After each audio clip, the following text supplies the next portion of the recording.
Je représente le groupe Jacquemet qui intervient dans le travail du fil métallique. Donc nous fabriquons des pièces en fil métallique, des ressorts. Nous sommes une centaine de personnes réparties sur 3 sites en France et un site en Roumanie.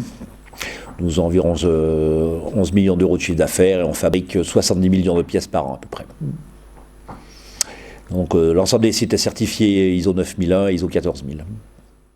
Alors il y a 7 ans effectivement on n'avait pas du tout de robotisation et on avait une problématique sur une machine, c'est une problématique de déchargement puisque c'est un poste qui était compliqué, il fallait les pièces tombaient dans une caisse, il fallait tirer la caisse, s'arrêter la machine, ranger les pièces et donc on avait du coup beaucoup d'arrêts de machine.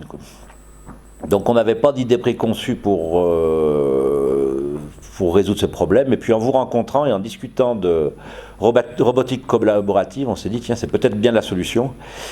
Effectivement on l'a fait sans qu'il y ait des charges parce qu'en fait c'était plus un problème pratique qu'un réel problème de retour sur investissement.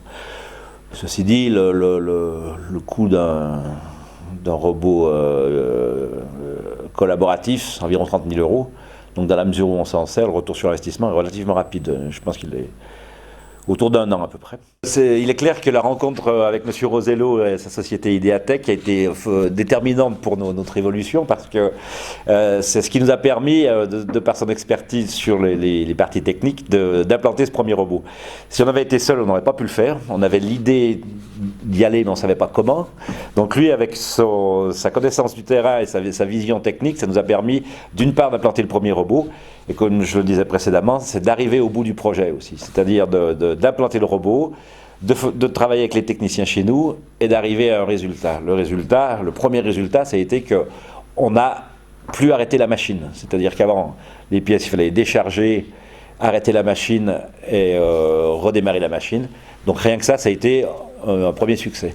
Deuxième succès qu'on a eu avec M. Rosello et sa société, ça a été de supprimer un poste pénible, donc pour lesquels on trouvait peu de personnel. Donc ça répond aussi à une problématique actuelle. Et la troisième réponse qu'il a amenée également, c'est qu'il a fait un outil très flexible, puisqu'il nous a permis, ce robot, de décharger une deuxième machine ensuite, sur des postes qui étaient sur une opération qui était très lente et très ennuyeuse pour nos opérateurs. Donc ça a également répondu à cette problématique d'emploi. Il faut que ce soit modulaire. Il faut qu'on puisse déplacer les robots d'une cellule à l'autre, ça c'est indispensable. Mais aujourd'hui, on a su le faire uniquement avec les robots collaboratifs. Ça permet de valider des solutions. Parfois on atteint les limites, parfois pas. On a des solutions qui tournent depuis 7 ans sur de la robotique collaborative. Ça remplit pleinement son rôle. On n'a pas besoin forcément d'une grande vitesse, d'une grande précision. Et là où on en a besoin, on passe après sur de la robotique conventionnelle avec des systèmes bien sécurisés, avec des systèmes très rapides. Mais je pense que si on n'avait pas passé l'étape par la robotique collaborative et des solutions simples, on n'aurait jamais sauté le pas pour aller sur de la robotique conventionnelle sur ces cellules. Moi, je pense que la vision pragmatique elle est capitale parce que intellectuellement c'est brillant de bâtir des cellules robotisées et ça on est tous d'accord. Après il faut les faire marcher, il faut qu'elles démarrent, quoi.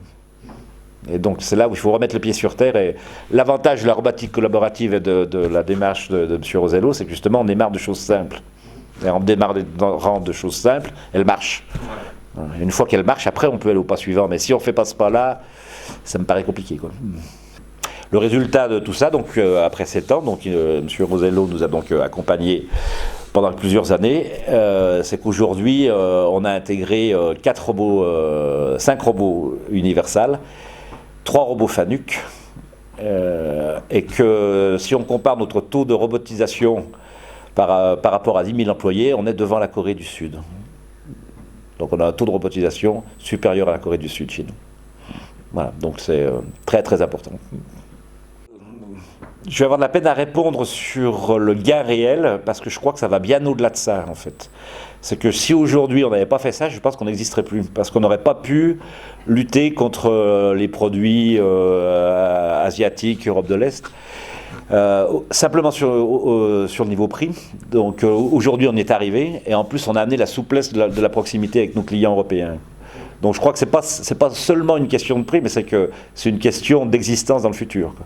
Donc nous, si vous voulez, si on se compare à notre société il y a 7 ans, La société aujourd'hui, c'est plus la même société, c'est plus les mêmes produits, parce qu'on a tellement évolué que ça nous a fait complètement changer.